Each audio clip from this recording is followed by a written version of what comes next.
Hi there, this is Stephen with Karma Astrology. I was just doing this video as a live transit update. I'm just starting this series, trying something new, seeing if anyone's interested, and maybe we can make this an interactive experience. So yeah, feel free to ask questions or type in any comments or anything you feel like in the chat as I go. But I was just going to give you a little update on what's happening in the sky right now and hopefully how it'll affect your life a little bit and give you some perspective on things. All right, let me just pull up the chart. Sorry, I don't have the, I'm very green to this, so I don't actually have the software yet to show you my screen quite yet. But in the meantime, you can check out this beautiful art behind me. Check me out, whatever. All right, so today it is Thursday, March 11th, 2021, and I'm coming to you live from Santa Fe, New Mexico. And basically, we have a little bit of a different arrangement in the sky today. The moon actually entered Aquarius and is in the nakshatra of Shatabishak. So when the moon actually comes into Aquarius, we tend to get more connected and more sensitized and all the things that the moon brings, which is everything related to our feelings and our emotions, are really connected to Aquarius themes. And Aquarius themes are culture, society, science, kind of looking at the bigger picture in the world. And Aquarius is actually a fixed air sign, it's the fixed air sign.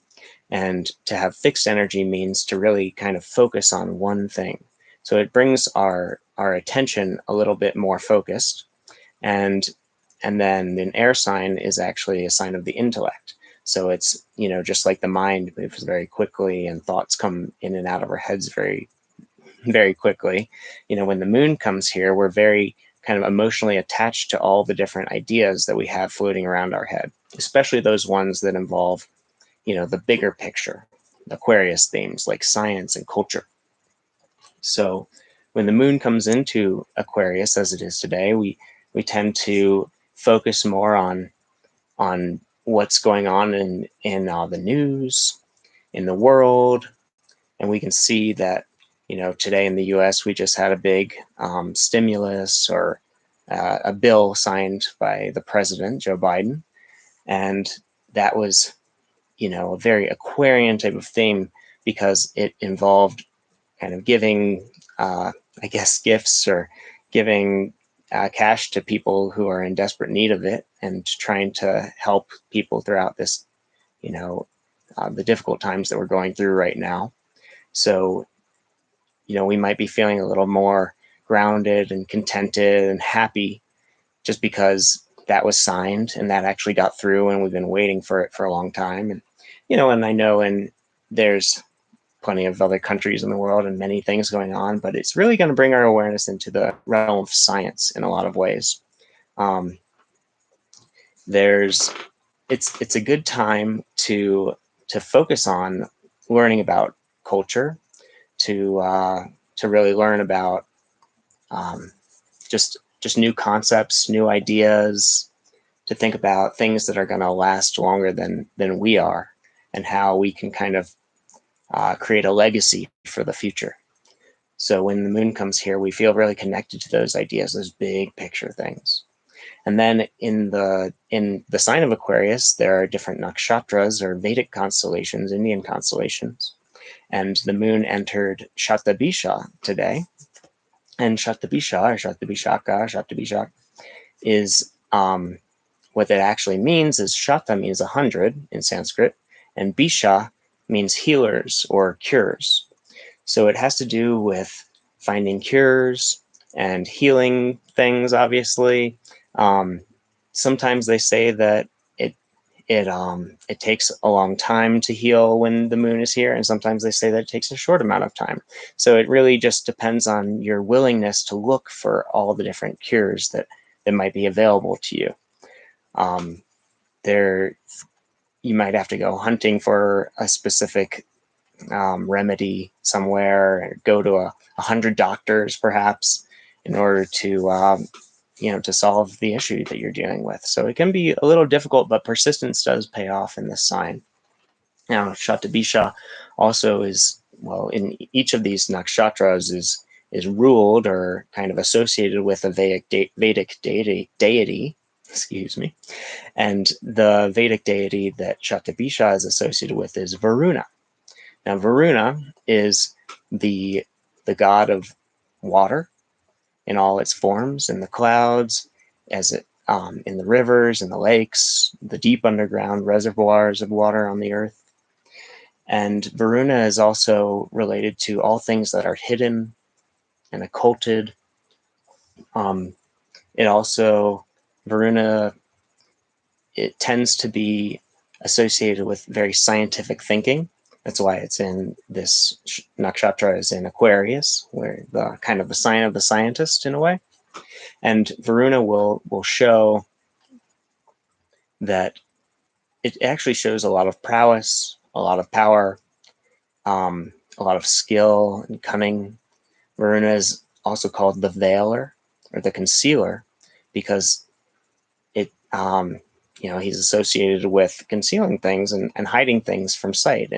And that includes looking deep, dark into the occult, into the dark issues and into, getting to the bottom of things, really figuring out the root and the core of things and also kind of hiding things from other people.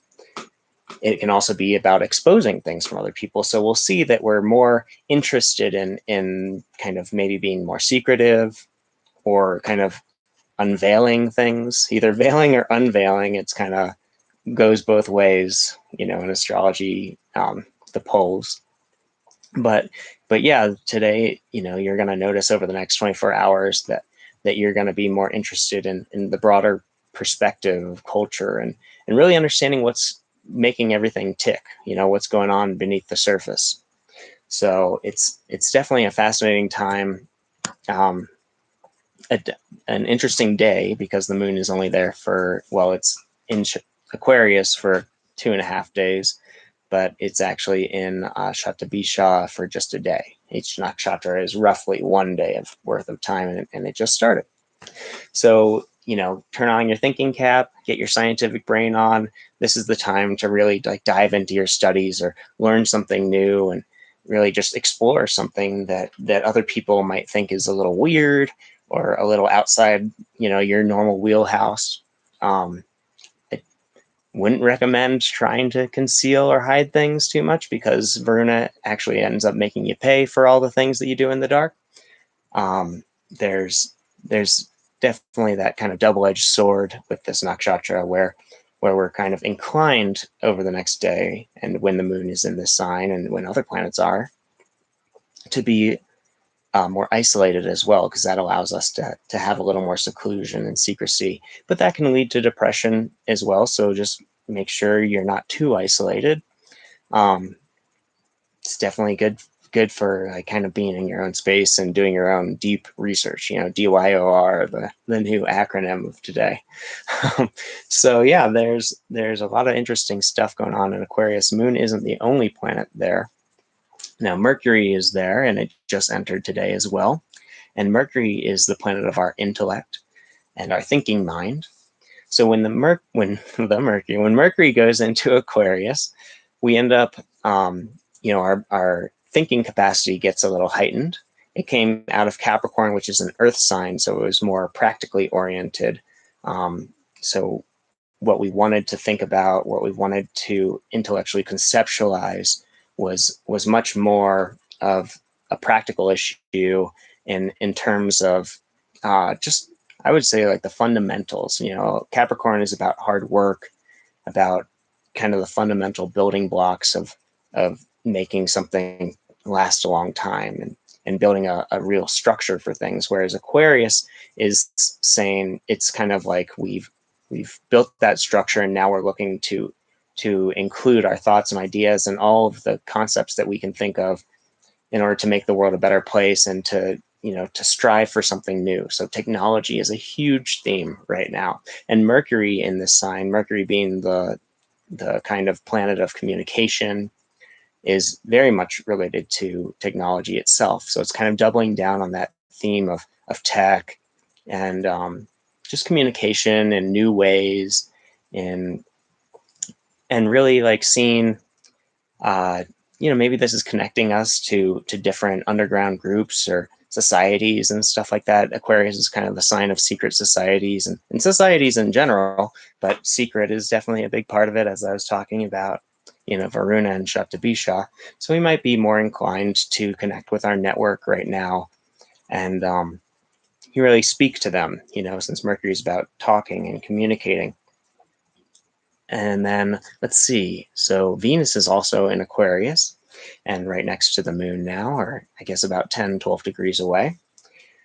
And Venus is the sign of pleasure and joy and happiness. So we'll be looking to these Aquarian themes. We'll be looking to connecting with our culture and society and science and doing this research like I've been talking about, to provide ourselves with a sense of joy, with a sense of pleasure, with good feelings. And maybe we're connecting with, maybe we're creating, ideas and concepts and trying to think of new ways to bring more joy and more pleasure and more happiness to society. So it's really a nice time. Venus will be there for, I would say, another week or so. Let me just see for sure. Yeah, another 5 days, Venus is going to be in Aquarius. And during that time, yeah, we're going to really be looking to feel good by connecting to our network circles and, and by studying things and really kind of thinking of concepts and ideas that are going to make people happy. Also, the sun is there. There's a lot going on in Aquarius now. The sun is there. It's at about 27 degrees, so it's towards the end now. So we've been dealing with it for about a month. And the sun's related to our sense of confidence and our dharma, our kind of individual truth is what dharma is in a way. The sun is also kind of the part of us that makes us unique, that makes us an individual and a sovereign being. And so the sun in Aquarius is a little bit of a tricky sign, because the sign of Aquarius is actually opposite the sun's native sign, or the sun's own sign of Leo. So there's a little bit of a polarity there, because we're trying to find our own unique self and our identity and feel confident within it with the sun. But we're doing it through connecting with our culture, with our network, with society at large. So in a way, it really allows us to see how we're really an integral part of society. We're a unique individual, essential cell in the body that is the universe. And so when the sun is there, we can recognize that, and we can almost see that we get empowered when we're able to serve others, when we're able to connect with others. Now, so all of those planets together are really going to create all of those vibes together, and they're kind of going to play on each other. And so to connect it all together, basically we're connecting our emotions, our feelings over the next day or two with our intellect, with our sense of pleasure, and with our sense of confidence for self. And all of that together is going to combine through this energy of Aquarius, where we'll really be connected to the greater picture. So the bigger picture, culture, society, like I've been saying, is going to be a huge theme. And it's something that you can take advantage of by just knowing this information and focusing on things that do connect you to those issues and those themes.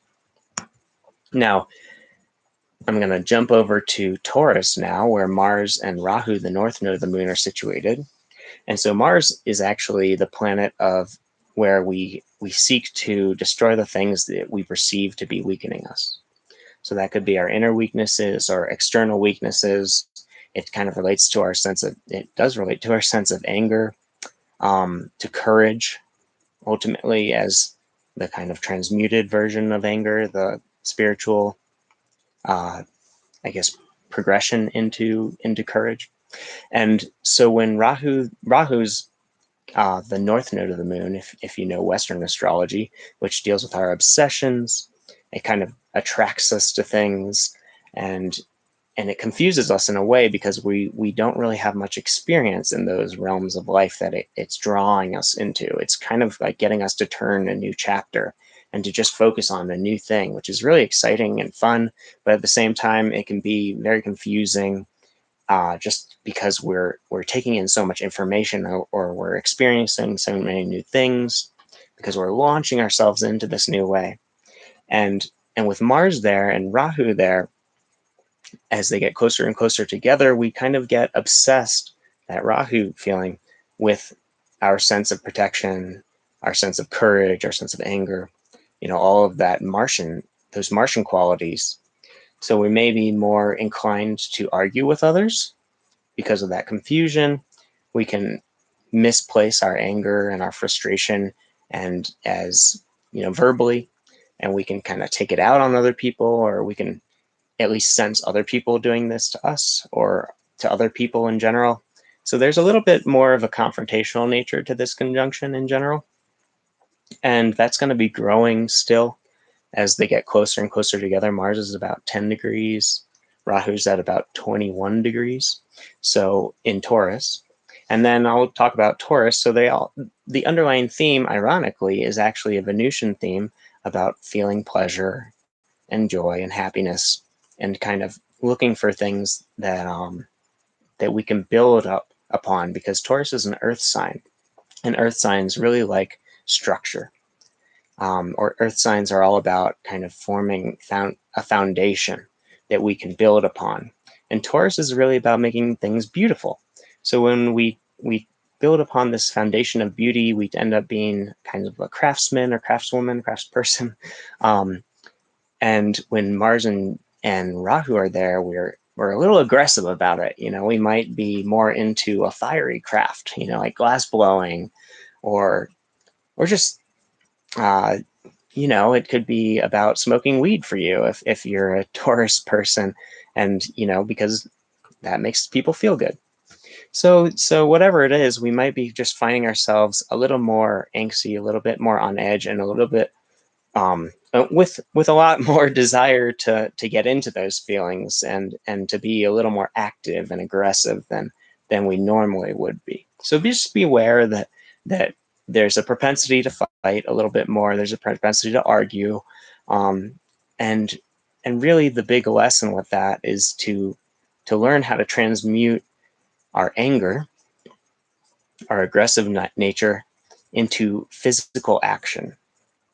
So when we're able to do maybe our yoga practice, or jogging or weightlifting, or whatever your physical exercise practice of choice is, that would be a really good thing to focus on right now. And it's a really good way to dispel a lot of that confusion, because once we get that physical energy out, we can be a little more settled in the mind, and we can just kind of deal with life as we normally would without that kind of extra angst.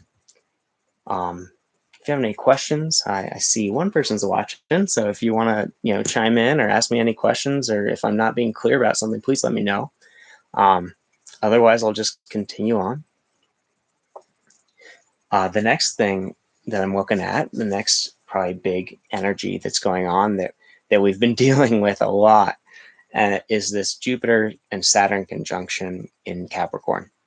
And that's been going on for a long time, because Jupiter takes about a year to go through a sign, and it's kind of towards the end of Capricorn now. So basically this whole time that we've been in lockdowns, or that we've had to deal with all of the issues around COVID and whatnot, Jupiter got into Capricorn in the beginning of that, and it's been going through it, as well as Saturn. Saturn takes about 2.5 years to go through a sign, and it's about halfway through Capricorn now. So that actually entered right in the beginning of I guess around December, January.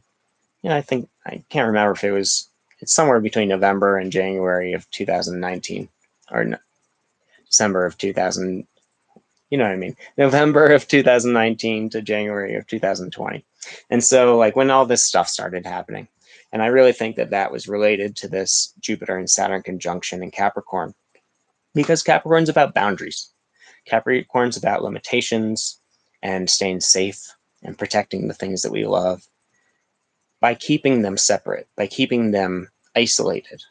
So we've been in this whole isolation phase for a long time as we've been learning all these lessons about, how to preserve our lives and the lives of those that we love, how to, and what level of, I guess, all the lessons that we've learned throughout this process. Because Jupiter is the planet of learning lessons, is the planet of knowledge and information, and it deals with expansion of our consciousness in every way. It also deals with expansion of our bodies and our emotions.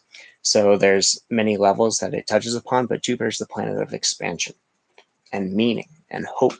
Because once we find this sense of, once we kind of go to a bigger perspective, a broader perspective, then we're able to find a little more hope and meaning in life. We can see the bigger picture. We can understand that there is a rhyme to the reason and a reason to the rhyme, or whatever you want to say. And Jupiter will allow us, it gives us kind of the gift of wisdom. So we can perceive it a little bit better throughout this process, throughout the last year, year and a quarter, like all of the lessons that you've been learning, all of the things that a lot of people have been in lockdown and they've been studying.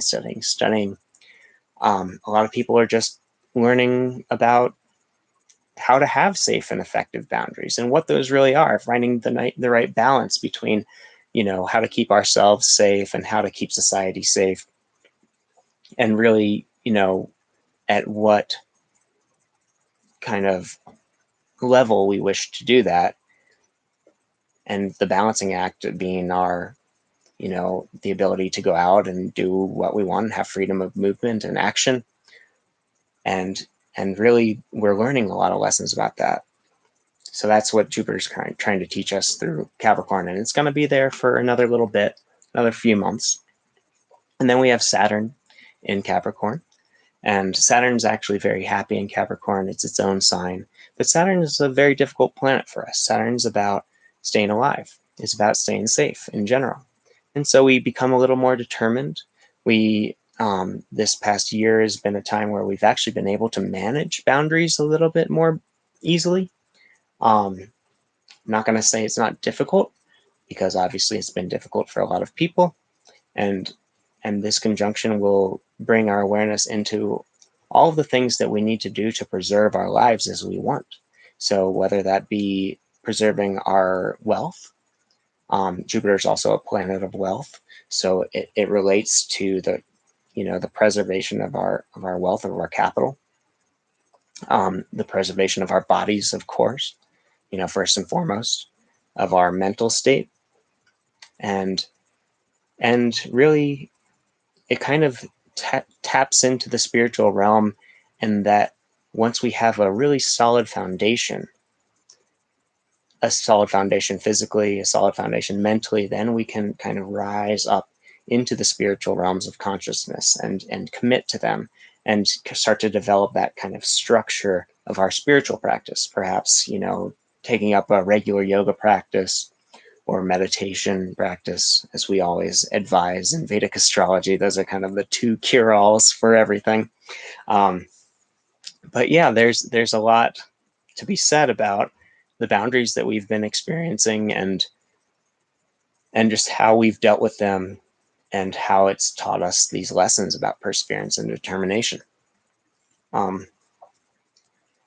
And basically, I guess I'll just touch on one last thing that we look at in Vedic astrology, and that's the south node of the moon.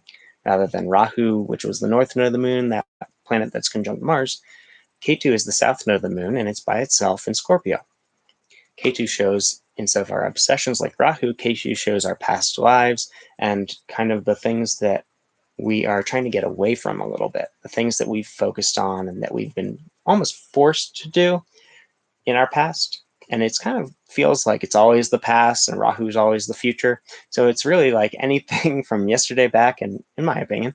But it also touches into past lives and it's very,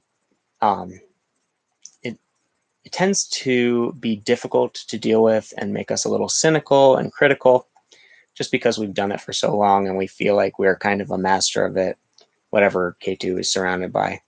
And finally, we're just not too willing to go back and look at the things that K2 is around, because it can be painful a lot of times. I think it's funny because a lot of times when I look at K2 in somebody's life, it's like an issue that they really don't want to look at anymore, but they really need to. And then when they do, it's something that they're very skilled at, but they screw up just the slightest bit, or it's that little tiny bit of information that you thought you knew, or that you didn't even think was important, but it's really important. So K2 is kind of like shoring up the details in life, and it's in Scorpio, which is the sign of deep emotional processing. Now, Scorpio is not, as that sounds not a very easy sign. So in general right now, and this is going on for another few months at least. Let's just see here. So K2 will be in Scorpio. It's at 20 degrees now. It's going to be in Scorpio until, well, yeah, a year and a month. So actually next April 2022 is when K2 is going to be leaving Scorpio. So basically we're going to be dealing with the desire to not look at our emotional issues, to not look at our paranoia, our fears, the things that kind of trigger us in a way, because first of all, it's a little difficult to look at that in general, but when K2's there, it shows that we've done a lot of that emotional processing. We've gone through that. We've been thinking about, or trying to avoid perhaps our deep, dark emotions, and how to rectify the feelings of vulnerability that we get. Scorpio is a scorpion, and scorpions have little hairs all over their body so that they can sense everything and be, hyper aware of their environment. And they have pinchers and a stinger so that they can protect themselves and, administer a serious amount of venom. But at the same time, they're really tiny. Like the biggest Scorpio fits in the palm of your hand, no matter what size human you are. And what that kind of shows, and they like to hide in holes too, so they're very secluded, and this type of energy what that all means in terms of the mental energy and the emotional energy is that when we wish to protect ourselves and our emotions, we don't want to be vulnerable. It feels painful and scary to be vulnerable, and that's when we feel, that smallness of Scorpio is almost this innate understanding of our vulnerability. We're living your life every day. You're going out in the world, you're taking risks, right? And if you're taking too many risks, then you're too vulnerable and you're prone to getting hurt. Now, Scorpio is more about the emotional realms, so it deals a lot with, relationship vulnerability or interpersonal vulnerability. So like when we get into a relationship, we feel vulnerable and scared of losing the person, or scared of that person cheating on us, or something that, God forbid, happens. And so we think of all the ways, when we're in the Scorpio mindset, we're thinking of all the ways that we can protect ourselves from our vulnerabilities, from our fears. And ultimately, where it takes us is to this level of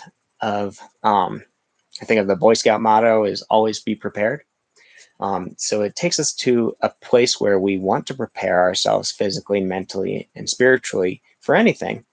But at the same time, we know that we can't protect ourselves from everything, and we always have to take risks because life involves risks, right? So when we're able to accept that fact, when we're able to come to terms with it and come to peace with that after we've prepared as well, then we can just let it go. So a lot of Scorpios and a lot of the Scorpio energy in people can tend to make people ruminate and kind of just focus on their issues, focus on their fears and their problems. And that's not very helpful after a certain point. It gets you, into the state of mind where you can learn, where you can think about ways that you can prepare and strengthen yourself. But ultimately, it's an inner strengthening that we need. Scorpio is a feminine internal sign. So I know I'm harping on it, but I'm actually a Scorpio, so it's kind of in my wheelhouse. So when Ketu's here, it might be painful to focus on that kind of emotional preparation and strengthening, but it's very, very important for us to do. And in the end of the day, the best way that we can protect ourselves is to learn how to surrender, because ultimately, as we talk about in I guess in Hindu culture and in the Vedic sciences, that it's revolved around reincarnation and karma. And so as long as you are, you're an immortal being living a temporary life in this body. And so eventually you'll take that on to the spirit world. You'll take your consciousness will float on out of here and go into the spirit realm. Take your habits with you, but leave the body behind. And so a lot of the times we try and prepare ourselves so that we don't get hurt, but eventually, we're going to let it go. We're all going to die. So when we make peace with that, and when we understand that that's just a reality, then we can move on, and we can grow, and we can change, and we can take risks without worrying, because eventually, one of those risks is going to get us, and that's okay. So that's kind of my spiel for the day. If you have any questions, it looks like just one person's here still. If you have any questions, please let me know in the chat. Otherwise, it's been about a half hour. I hope you got a lot out of it. I don't know if you're the same person that's been here, that was here before, but yeah, let me just see. Okay. All right. Well, I hope you're having a great day and that you got a lot out of this video. Please let me know. Leave any comments below. If you'd like a reading, I do personalized Vedic astrology readings, which are based a lot more specifically on your particular chart, because each of these signs has a particular house that they're in your native chart. And so feel free to let me know. Otherwise, have a great day, and I'll catch you later.